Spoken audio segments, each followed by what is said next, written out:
సర్వ మానవాళికి రక్షకుడు, మనకు కొండంత అండగా నిలిచేవాడు. మనసులో తలచిన వెంటనే గుండెల నిండా ధైర్యాన్ని నింపగలిగే మహాయోధుడు, అభయహస్తంతో ఎల్లవేళలా మనల్ని కాపాడే ఆ పవనపుత్రుడి ఇప్పుడు మనసారా స్తుతించుకుంటూ శ్రీ పంచముఖ ఆంజనేయ స్వామిగా అవతారమెత్తిన కథ దృశ్య రూపంలో తిలకిద్దాం రండి. ప్రసన్నాంజనేయం ప్రభానిత్యగాయం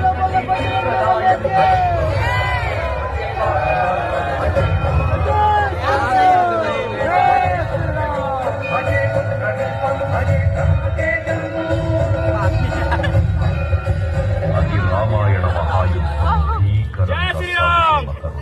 శ్రీరామచంద్రుని సారథ్యం వానర సైన్యంతో విజృంభిస్తూ లక్ష్మణ స్వామి తనతో పోరాటం చేస్తున్న రావణుడి కుమారుడు ఇంద్రజిత్ తలని బాణంతో ఒక్క వేటుతో వేరు చేశాడు.